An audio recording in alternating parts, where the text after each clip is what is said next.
नमस्कार, मैं खास प्रोग्राम का बदले की तस्वीर में आपका स्वागत है। मैं हूं मनीष एशियन 24/7 देख रहे हैं आप। उत्तर प्रदेश के बलरामपुर जिले में हरैया ब्लॉक के अंतर्गत आने वाले गांव भदवार गांव के ग्रामीणों को आजादी के 75 साल के भी हो चुके हैं। इसके बावजूद उनका जो पिछड़ापन है उससे राहत नहीं मिल रही है। जंगल में 5 किलोमीटर रास्ता न होने से एम्बुलेंस भी गाँव में नहीं आती है। गर्भवती महिलाओं को बहुत ज्यादा परेशानियां होती है। बरसात के मौसम में जंगल के इन कच्चे रास्तों पर ग्रामीणों को मुख्यालय हॉस्पिटल जाने में बड़ी कठिनाइयों से गुजरना पड़ता है। सड़क नहीं है होने के कारण मरीजों के लिए कोई एम्बुलेंस यहां तक नहीं आती।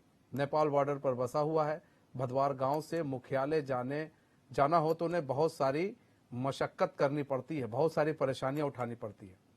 जंगल में आए दिन तेंदुआ, बाघ ऐसे कई जंगली जानवरों से ग्रामीणों का सामना करना पड़ता है। गांव में सिर्फ झोपड़ियां ही दिखती हैं। अभी तक यहां आवास की सुविधा मुहैया नहीं कराई गई है।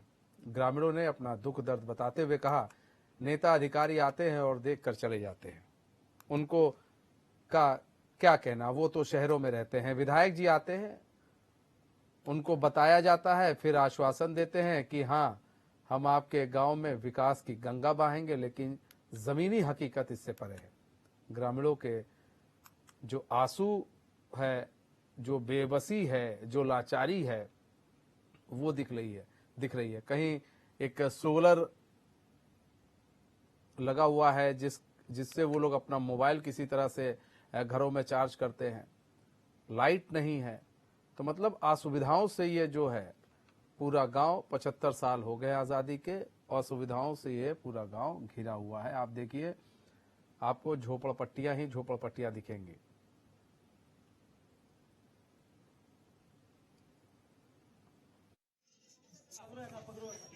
नमस्कार, मैं हूं सीपी मिश्रा। आप देख रहे हैं एचएनएन न्यूज। एचएनएन न्यूज के सभी दर्शकों का स्वागत है।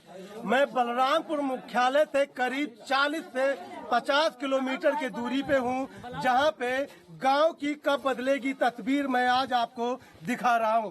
बलरामपुर से और मैं आपको बता दूं कि 65 किलोमीटर तो ये चच्चा है। चच्चा, आपका क्या नाम है बताइए? इब्रार अहमद। आपके गांव में क्या क्या सुविधाएं हैं? अरे बहुत सुविधा, कुछ नहीं सुविधा। यहाँ क्या सुविधा है? केवल प्रधान लोग जो अपना सुविधा दे पाए नहीं, थोड़ा बहुत तुम दी नहीं, बाकी और कोई सुविधा नहीं मिला। बिजली है ही नहीं है, पानी भी नहीं है, सड़क भी नहीं है। आखिर किस लिए आप लोग नाराज हैं इतना? अब नाराज काहे ना रहे, जब इतना दिन से कहते हैं बीजेपी हमारा ये कर देगा वो कर देगा। ना बीजेपी करता है, ना समाजवादी करता है, ना बहुजन समाज, कोई पार्टी करता ही नहीं। बस केवल वोट लेना होता है। तब आकर के हम लोग, बल्कि वोट इलेक्शन जब हुआ था तो विधायकी का हम लोग 2 घंटा धरना धरे थे। और यहाँ वो क्या नाम है, आपके यहाँ के विधायक कौन है? विधायक कैलाशनाथ शुक्ला जी हैं। तो विधायक जी कभी इसे ध्यान नहीं दे? एक मरतबा बुलवावा का आए, वह मौर्या जी हमारे हैं, वो बुलवाए नहीं। लेकिन हाँ हो जाएगा। तो गांव की विकास नहीं हुई। तो जैसे ग्रामीण कह रहे हैं कि गांव की विकास नहीं हुई, हम आपको तस्वीरें एक एक करके दिखा रहे हैं। चचा, क्या नाम है आपका? सतराम। तो क्या गांव का विकास हुआ? गांव का कोई विकास नहीं हुआ। गांव का कोई विकास नहीं हुआ। यहाँ ना पानी का साधन, ना रोड का साधन। ऐसा है कि यहाँ आदमी मर जाते हैं और अस्पताल तक नहीं पहुंच पाते हैं, रास्ते में गुजर जाते हैं आदमी। ऐसा बीछी काट ले, सांप काट ले, या कुछ भी कोई दुर्घटना, उनका कोई दुख हो जाए तो उनको अस्पताल को नहीं पहचान मिलते हैं। ना यहाँ रोड है, ना सिंचाई के लिए कोई साधन है पानी, और पीने के लिए तो चलो जहाँ तहाँ वैसे ही नल लगा है, वैसे वही से गर्ज अपन आदमी सब निभा रहे हैं, टाइम पास कर रहे हैं। सरकार की माने तो सरकार तो दावे कर रही है कागजों में ही विकास हो रहा है, लेकिन आपको हॉस्पिटल की बात करें तो यहाँ पे ना स्वास्थ्य सुविधा, ना बिजली सुविधा, ना रोड सुविधा, ना पानी की सुविधा। एक एक करके सभी से जानकारी करते। क्या नाम है आपका? बाबूलाल मौर्य। क्या सुविधा नहीं आती है? यहाँ चारों तरफ जंगल से घिरा हुआ गांव है। ना यहाँ सड़क है, ना यहाँ बिजली की व्यवस्था है, ना यहाँ बोरिंग की सिंचाई की सुविधा व्यवस्था है। एम्बुलेंस की तो यहाँ आते नहीं है, जंगल की वजह से। जब रोड है ही नहीं तो एम्बुलेंस कैसे आएगी बताइए? कैसे आएगी, वो भी सही है। लेकिन अब जंगल में जैसे हम लोग जाते हैं और साधन जाता है, लेकिन वो भी आना चाहें तो आवें, लेकिन नहीं आ रहे हैं।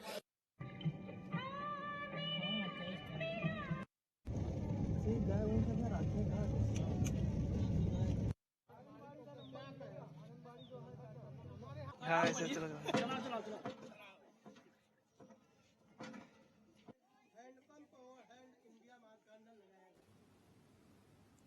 हमारे साथ हमारे संवाददाता सीपी मिश्रा जुड़ चुके हैं बलरामपुर से। सीपी मिश्रा, आप वहां पर गए, आपने तस्वीरें देखी, उन तस्वीरों की हकीकत एक बार फिर से हम जानना चाहेंगे कि क्या तस्वीरों में आपने देखा, क्योंकि चूंकि आप वहां पर लाइव मौजूद थे गांव में, आपने क्या क्या कमियां देखी? ये तो गांव वालों ने बताया, आपको क्या लगा? क्या वास्तव में जो गांव वाले कह रहे हैं, क्या उनकी बातों में सच्चाई है? क्या क्या चीज देखा, आप बताएं। मनीष जी, तस्वीरों में आप लोगों ने, सभी ने, दर्शक भी साफ देखे होंगे कि गांव में आखिर जब कोई ऐसी व्यवस्था होती तो ग्रामीण इस तरीके से आवाज नहीं लगाते। लेकिन आपको बता दें कि जब भदवार गांव में जब हम पहुंचे, वहां की दशा देखी गई तो हैंडपंप तक खराब पड़े हुए हैं, क्योंकि पथरीली जमीन है और वहां पे हैंडपंप भी नहीं लगाया जा सकता है हर घर पे। तो कुएं का ही मात्र एक सहारा था, कुआं भी खराब हो चुका है। अब आपको बताया कि वहां की जब किसी महिला की प्रसव होता है तो वहां ले जाने के लिए बैलगाड़ी की व्यवस्था लोग करते हैं, उससे जाते हैं।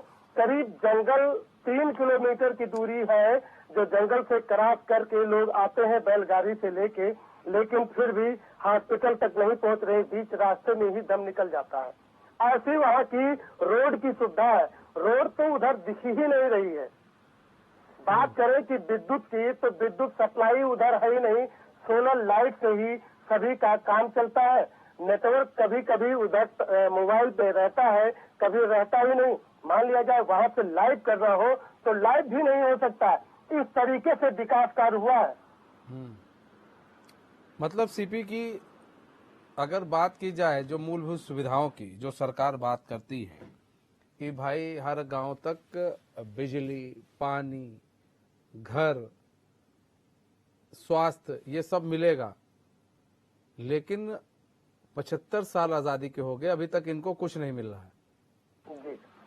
सबसे बड़ी चीज ये है कि जो अधिकारी हैं, जो जिम्मेदार है, वो लोग क्या कर रहे हैं?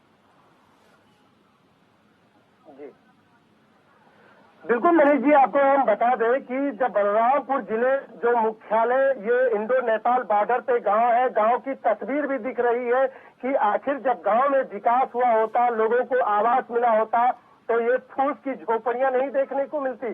सरकार तो वादे कागजों में कर रही है कि बड़े बड़े दावे तो कर रही है, कागज में सब पूरा गांव बिल्कुल चकाचक है, लेकिन कहाँ दिख रहा है? सरकार को स्वयं देखना चाहिए, ग्रामीणों की आवाज सुनना चाहिए। प्रधान स्वयं कह रहा है मेरे गांव का कोई विकास नहीं हुआ, रोड तक नहीं है, बरसात में आने जाने के लिए काफी दिक्कतों का सामना करना पड़ता है। लेकिन फिर भी जब यहाँ के जिला अधिकारी डॉक्टर महेंद्र कुमार जी अभी जल्द ही कह रहे थे कि जो भी बॉर्डर पे गांव है सभी का एक सुंदरीकरण होगा। आखिर इसी तरीके से सुंदरीकरण होगा। सुंदरीकरण की बात की जा रही है और नेपाल बॉर्डर के पास ये पूरा गांव है। सबसे बड़ी बात यह है कि ये गांव जो है जंगल के शायद अंदर है। जंगल क्रॉस करके जाना पड़ता है। जंगल क्रॉस करके जाना पड़ता है। अच्छा, जब जंगल क्रॉस करके जाएंगे तो क्या इनका जो रास्ता है, यानी कि जो इनकी कनेक्टिविटी है, वो क्या मुख्यालय से कितनी दूरी पर होगी इनकी? मुख्यालय से कम 60 से 65 किलोमीटर की दूरी पे है। गांव में तो आरसीसी रोड भी प्रधान ने स्वयं लगवा दिया, लेकिन जब गांव से निकलने वाली रोड जब वहां से मैं कवरेज करने जा रहा था, ग्राउंड जीरो रिपोर्ट लेने जा रहा था, तो मेरी गाड़ी 2 जगह पे ड्रॉप हो गई कि हमारी गाड़ी नहीं जा सकती है वहां पर। मैं अपने टीम एचएनएम की टीम जा रही थे, एचएनएम की टीम पहुंचने में काफी मशक्कतों का सामना करना पड़ा, लेकिन जंगली रास्ता वहां पे बिल्कुल उखड़ माखड़ रास्ते, किसी आप तस्वीरों में दिखाया जाए तो तस्वीरों में आप दर्शक देखे होंगे किस तरीके से रोड थी, रास्ता थी, किस तरीके से वहां से हम कवरेज करके ये तस्वीर दिखाए हैं कि ये तस्वीर वास्तव में हकीकत जिस तरीके से ग्रामीण पीड़ित है, ग्रामीणों को कोई मूलभूत सुविधाएं नहीं मिल रही है। एक बार इन्होंने तो मतदान बहिष्कार भी कर दिया था ग्रामीण, लेकिन जी बोले सीपी, मतदान बहिष्कार भी कर दिए थे, लेकिन फिर भी किसी प्रकार समझाने बुझाने के बाद इन्होंने मतदान किया। उसके बाद यहाँ के विधायक कैलाशनाथ शुक्ला जी हुए, फिर भी गांव का विकास नहीं हुआ। अच्छा, कैलाशनाथ शुक्ला जो विधायक हैं वो किस पार्टी से हैं? बीजेपी के है ये बीजेपी पार्टी से विधायक है। जी। बावजूद इसके समस्या का समाधान नहीं हो पाया। अभी हम ग्रामीण को सुन रहे थे, उसका कहना था कि विधायक साहब को बुलवाया गया था एक बार, तो कहते कि हम यहाँ पर विकास की गंगा बहा देंगे। गंगा छोड़िए, शुद्ध पानी नहीं मिल पा रहा है वहाँ के लोगों को। तो क्या जी मनीष जी, हाँ। देखिए मैं आपको एक बात और बता दूं। जैसे आप सही कह रहे हैं, विकास की गंगा इस तरीके से बहाए है कि आंसू निकल रही है ग्रामीणों के मुख से, आंसू निकल रही है। पानी पीने के लिए स्वयं मैं और मेरा टीम पानी के लिए तरफ गए। सीपी मिश्रा, एक मिनट बने रहिए। अभिषेक मिश्रा जी, स्वागत है चैनल में आपका। समाजवादी पार्टी के नेता है अभिषेक मिश्रा, वो जुड़े हुए हैं। स्वागत है अभिषेक मिश्रा जी। अभिषेक मिश्रा जी, मतलब गांव की हालात बद से बदतर है और स्थिति ये है कि ना ही पानी है, ना ही सड़क है, ना ही बिजली है, ना ही घर है। बताइए, 75 साल आजादी के हो गए और अगर गांव के लोग ये कहे कि भैया हमें ये मूलभूत सुविधाएं नहीं मिल रही हैं, तो फिर ये एक बड़ी दयनीय स्थिति है। जी, मैं आपके चैनल के माध्यम से एक चीज और क्लियर करना चाहूंगा, क्योंकि हमारे माननीय प्रधानमंत्री भी हमारे ही उत्तर प्रदेश से प्रतिनिधित्व करते हुए प्रधानमंत्री पद को सुशोभित कर रहे हैं। और ये जिस जनपद की आप बात कर रहे हैं, ये उत्तर प्रदेश का अति पिछड़ा जिला है। आज भी लिटरेसी परसेंट भी हमारे यहाँ 42 है। उसके बावजूद जो एक मूलभूत सुविधाएं होती है कि आदमी को बिजली और पानी की सुविधा, जो सरकार की पूर्ति जिम्मेदारी होती है। हम बड़े शर्म की बात है कि हम 74वां गणतंत्र दिवस 2023 में मनाने जा रहे हैं 2 दिन बाद, और हमारे यहाँ उत्तर प्रदेश के सबसे पिछड़े जिले में ऐसा जनपद भी है। The person you are speaking with has on hold. लगता है अभिषेक मिश्रा से हमारा संपर्क टूट गया। हम दोबारा संपर्क साधने की कोशिश करेंगे, अभिषेक मिश्रा को मिलाया जाए दोबारा फोन। सीपी मिश्रा हमारे साथ जुड़े हुए हमारे संवाददाता। सीपी, अभी आप सुन रहे थे अभिषेक मिश्रा को, फिलहाल उनसे हमारा संपर्क टूट गया है। उनका कहना है कि बड़े शर्म की बात है कि गणतंत्र दिवस के 74वां गणतंत्र दिवस हम मनाने जा रहे हैं, आजादी के 75 साल हो गए हैं, बावजूद इसके जो है ये गांव आज तक डेवलप नहीं हुआ है। तो सवाल ये है कि जब इनकी सरकार थी तो फिर इन्होंने डेवलपमेंट में योगदान क्यों नहीं दिया? वो लोग डेवलप कर देते। बिल्कुल सही कह रहे हैं। देखिए, कोई भी सरकार जब आती है तो एक दूसरे के ऊपर कीचड़ उछालने की काम करती है। जब मान लिया जाए सपा की सरकार हो या बसपा की सरकार हो, लेकिन सभी सरकारों में तो ये काम हो सकती थी, क्योंकि आजादी के 75 साल बीत चुके और इस समय गणतंत्र दिवस की सभी लोग तैयारी कर रहे हैं। लेकिन न अखिलेश सरकार की, न मायावती सरकार की, न बीजेपी सरकार की। तो यहाँ पे प्रश्न चिन्ह सिर्फ ये उठ रहा है, आखिर क्यों ऐसे इंडो नेपाल बॉर्डर पे जो भदवार गांव है, इसका विकास कार्य क्यों नहीं हुआ? ये तो नेता जिसमें है, इनको तो जवाब देना चाहिए। ग्रामीण तो आवाज उठा सकते हैं, लेकिन ग्रामीणों को उनको मूलभूत सुविधाओं से क्यों वंचित रखा गया? ये सरकार से सीधी सवाल है। सीपी, सबसे बड़ी चीज ये है कि हम ये जानना चाहेंगे कि इस जो इलाके में जो ग्रामीण रहते हैं, इस गांव में, उनकी संख्या कितनी होगी? कम से कम उस गांव की संख्या हजारों की संख्या है। उस क्षेत्र में 1000 वोटर है। हमारे साथ कैलाशनाथ शुक्ला जुड़ चुके हैं, बीजेपी विधायक हैं। कैलाशनाथ शुक्ला जी, स्वागत है चैनल में आपका। कैलाशनाथ शुक्ला जी, भदवार गांव आप जानते हैं, वहां पर आप गए भी, लेकिन स्थिति ऐसी है आज भी वो गांव बहुत पिछड़ा हुआ है सर। ना बिजली है, ना पानी है, ना सड़क है, ना घर है। बताइए कैसे होगा सर? भाई साहब, भदवार गांव के बारे में आपकी सूचना सही है। हमारे हरैया सुखरा ब्लॉक में पड़ता है जी। उसमें मैं विकास का पूरा प्रयास करता हूँ, हमारी सरकार भी चाहती है। हाँ। लेकिन उसमें वन विभाग के जो टेक्निकल नियम है वो आड़े आ जाते हैं। जैसे वन संरक्षण अधिनियम के तहत नियम है कि वन क्षेत्र में कोई सड़क का निर्माण नहीं हो सकता है। हाँ। और चूंकि वो गांव वन क्षेत्र में स्थित है, हाँ। इस कारण हम प्रयास किए, हम माननीय वन मंत्री जी से मिले हाँ। और मुख्यमंत्री से भी मैंने अनुरोध किया है कि इसमें नियमों में शिथिलता दे करके हाँ। और वहाँ का आवागमन दुरुस्त किया जाए। हाँ। और बिजली तो लगभग प्रक्रिया में है, देर बेर हो जाएगी। हाँ। लेकिन रास्ते की समस्या माननीय सही आप बताए हैं। मैं लगा हूँ कि वन विभाग के नियमों में कुछ या तो रिलैक्सेशन मिल जाए या कोई रास्ता निकले। यही एक दिक्कत है इस कारण आवागमन। कैलाश भाई, बड़ी उम्मीदों से वहां के लोगों ने आपको वोट किया है।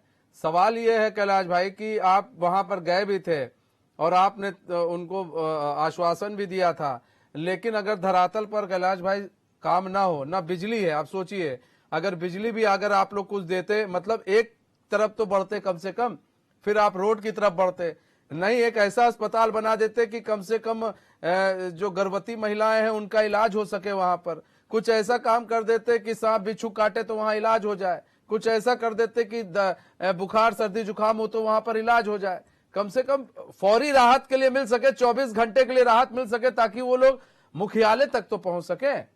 कैलाश भाई, मान्यवर, मैं आपकी जानकारी को थोड़ा करेक्ट करना चाहता हूँ। जी जी। जैसे वहाँ बिजली की लाइन नहीं गई है, बात सही है, लेकिन फिर भी बिजली की समस्या के समाधान के लिए वहाँ सौर ऊर्जा पर्याप्त मात्रा में लगाए गए हैं। तो वो भी ग्राम प्रधान ने लगवाए हैं? नहीं, ग्राम प्रधान ने नहीं लगवाया, वो शासन के द्वारा लगवाया गया है। हाँ। शासन के द्वारा लगवाया गया। प्रधान अपना स्थान चिन्हित किए होंगे, ये अलग बात है। हाँ। लेकिन शासन के द्वारा सरकार नहीं, वो हमें पता है कि सोलर का आप लोगों ने करवाया है, ऐसा नहीं पता। लेकिन कैलाश भाई एक चीज बताइए, जहां आज पूरा देश बिजली की चमक से जगमगा रहा है, अगर एक ऐसा गांव पड़े तो सवाल उठेंगे ना कैलाश भाई, कल को आप ही पर सवाल उठेंगे कि भाई क्यों नहीं, आप लोग तो कहते हैं कि घर घर बिजली हम देंगे, तो यहाँ तो गांव पिछड़ा पड़ा है, इसको बिजली नहीं मिल रहा है, यहाँ पर क्या फॉल्ट आ रही है, अब ये भी बता दीजिए। साहब थोड़ी वहाँ की थोड़ी टेक्निकल समस्या के कारण दिक्कत आ रही है। फिर भी मैं लगा हूँ कि बिजली भी वहाँ आपूर्ति की जाए। और ये सड़क के बारे में भी मैं अपने वन मंत्री जी के संपर्क में लगातार हूँ, कोई न कोई रास्ता निकाला जाए। अच्छा कैलाश नाथ जी, एक चीज और भी है कि पानी की व्यवस्था भी नहीं है वहाँ पर। जी, तो उसके लिए क्या? पानी का भी थोड़ा सा, चूंकि वहाँ पानी का स्टेटस वो थोड़ा बहुत नीचे है। हाँ। फिर भी मैं पानी के लिए भी प्रयास करूंगा। अब आप सोचिए कैलाश भाई कितनी समस्या है। अब आप सब समस्याओं से अवगत हैं, ना पानी है, ना बिजली है, ना सड़क है और ना स्वास्थ्य है।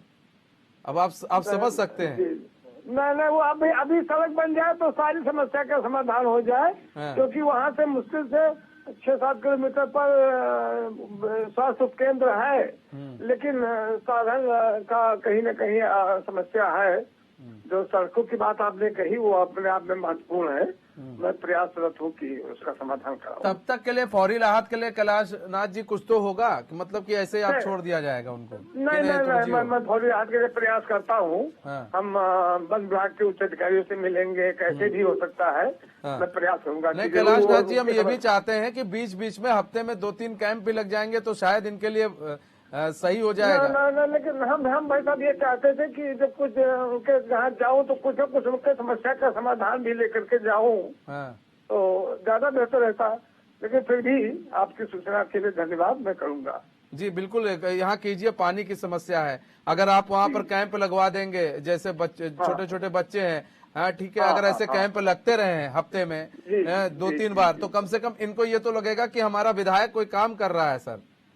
वरना वो तो बेचारे निराश पड़े हैं, वो कह रहे हैं ना बीजेपी कर रही, ना सपा की, ना बसपा की, कोई कुछ हम लोग के लिए कर नहीं रहा है। फिर अगली बार कैसे सर वोट मांगने जाएंगे, आप बताइए। नहीं, करेगी बीजेपी ही उनके संपर्क में है। मैं लगातार वहाँ कई बार गांव का संपर्क किया हूँ, तो सूचना आपकी सही है, वो मैं मानता हूँ, कराऊंगा। थोड़ी तकनीकी समस्या है लेकिन कराऊंगा। लेकिन ये कब तक हो जाएगा, हम लोग क्या समझे कि कब तक इन लोगों के लिए फौरी राहत के तौर पर आप कुछ तो करेंगे ना फौरी राहत के तौर पर कैलाश भाई? अब एज सून एज पॉसिबल, अब उसको समय टाइम लिमिट नहीं दे पाऊंगा, लेकिन जितना जल्दी संभव होगा। और चूंकि बात आप तक पहुंच गई है, मीडिया सब तक पहुंच गई है, तो कहीं ना कहीं गंभीरता मैं समझ रहा हूँ। कराऊंगा। नहीं बिल्कुल कराइए, क्योंकि देखिए ना वहाँ पर अभी तो प्रधानमंत्री आवास की एक घर नहीं प्रधानमंत्री आवास का दिख रहा है कैलाश भाई। प्रधानमंत्री आवास के बारे में मतलब एक घर नहीं दिख रहा है, बताइए, एक घर नहीं दिख रहा है वहाँ पर, तो कहीं ना कहीं अधिकारियों की भी तो लापरवाही है कैलाश भाई। जी। अधिकारियों की भी तो लापरवाही है। जानकारी दी है, मैं अधिकारी से बात करता हूँ कि आप कैलाश नाथ जी, अधिकारियों से सर बात करने से कुछ नहीं होगा। ये जो ब्यूरोक्रेसी है ये हावी हो चुकी है। इनको जब तक फटकार नहीं लगाएंगे, डांटेंगे नहीं सर, ये काम नहीं करेंगे, समझिए। मुख्यमंत्री पैसा दे रहा है और सब काम करने के लिए तैयार है मुख्यमंत्री, लेकिन अगर अधिकारी नहीं सुनेंगे तो सर ये बताइए, सवाल मुख्यमंत्री पे उठेंगे, विधायक पे उठेंगे कि भैया ये बताओ पैसा दिए थे कहाँ गया। नहीं बिल्कुल, हाँ सही आपने कहा, अधिकारी कोऑपरेट करे, ये आपकी अपेक्षा जायज है ना। सीएमओ साहब जाएं, कम से कम वहां देखें, स्वास्थ्य के प्रति लोगों को थोड़ा सचेत करें, वहां के लोगों से मिले, अगर कोई डॉक्टर भेज दे तो बढ़िया होगा, पानी की व्यवस्था कर दे, एक टैंकर भेज दिया करें पानी के लिए। आपने सही कहा, मैं कैंप लगवाता हूँ, ये आपकी बहुत जेन्युइन राय है। कैंप लग जाए तो जो प्राथमिक उनकी समस्याएं हैं उनका कुछ तो समाधान होगा। हम लोग उम्मीद करते हैं कैलाश भाई कि आप कुछ ना कुछ तो करेंगे। पानी की जो समस्या है जो हो सके जल्दी कीजिए, टैंकर भेजवा। आप एक विधायक हैं सर, आपको आपकी बात कोई टाल भी नहीं सकता, आप सत्ता में भी है। नगर निगम से कहिए भैया एक पानी का टैंकर भेजो, वहां पर इन लोगों को स्वच्छ पानी दो, वरना अगर कल को कुछ गड़बड़ी होगी तो विधायक पर सवाल उठेंगे फिर सर। अभी भी उठ रहे हैं, फिर भी उठेंगे। जी सही कहते हैं, है पानी से ही ज्यादा बीमारियां पैदा होती हैं। तो देखिए कैलाश भाई, देखिए आप लोग एक मजे हुए खिलाड़ी हैं, एक बड़े राजनीतिक दल से जुड़े हुए हैं, काफी समझदार हैं, राजनीति में काफी पुराने हैं। कैलाश भाई बस मैं, देखिए हम लोग एक पत्रकार हैं छोटे से, हम लोग बस ये चाहेंगे कि सबसे बड़ी चीज ये है, उन लोगों के दुख दर्द में खड़े रहिए जो ना चाहकर भी आपको उन्होंने वोट किया है। अगली बार अगर आप खड़े हुए तो वो आपके दुख दर्द के साथ खड़े होंगे। वरना जहां पर सड़कें बनी है वहां जाकर फीता काटकर कुछ सर नहीं होना है, लेकिन अगर इस गांव का भला कर देंगे तो ये गांव के लोग ना जाने कितने गांव में गाएंगे सर।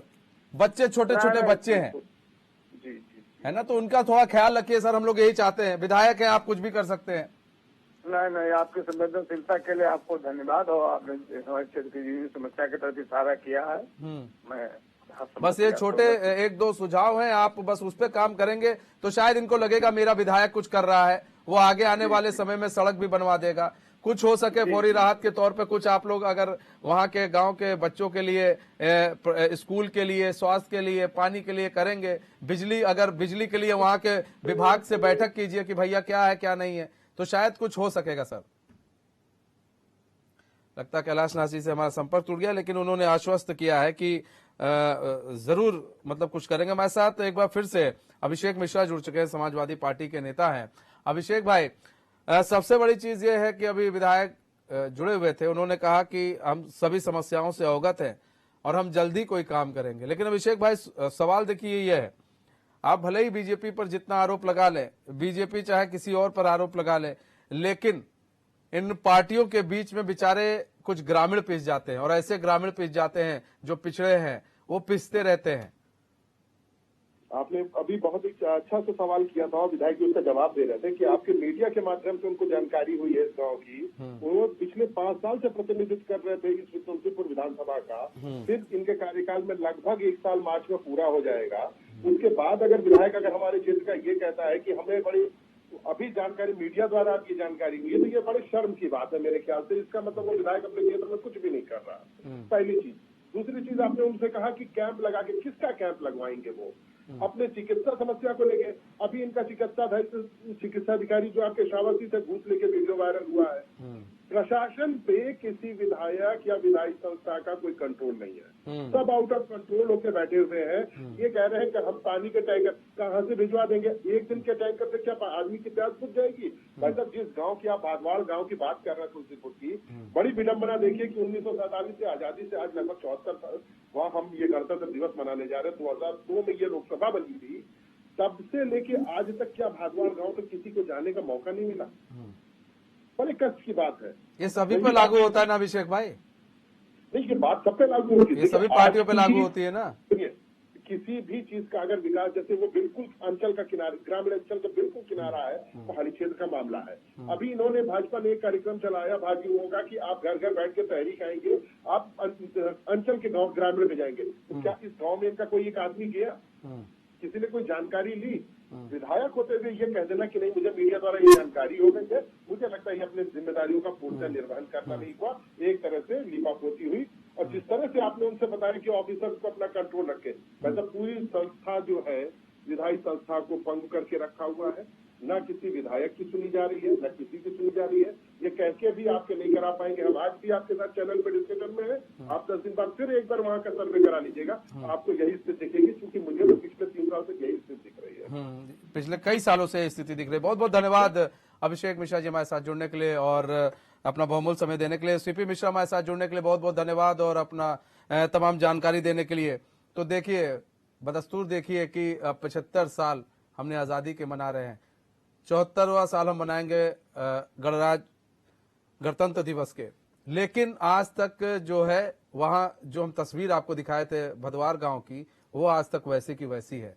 अभी देखिए आप विधायक साहब कह रहे हैं भैया हम कोशिश करेंगे, इनसे मिलेंगे, वो करवाएंगे। सपा नेता कह रहे हैं, उन पर आरोप लगा रहे हैं, लेकिन उनको भी मालूम है कि विकास के नाम पर सिर्फ और सिर्फ ग्रामीणों को छला जाता है, गांव वासियों को छला जाता है, उनका विकास नहीं किया जाता। हमारे इस खास प्रोग्राम में बस इतना ही। मुझे दीजिए इजाजत, तो खबरों के साथ बने रहने के लिए देखते रहिए एचएन न्यूज़। नमस्कार।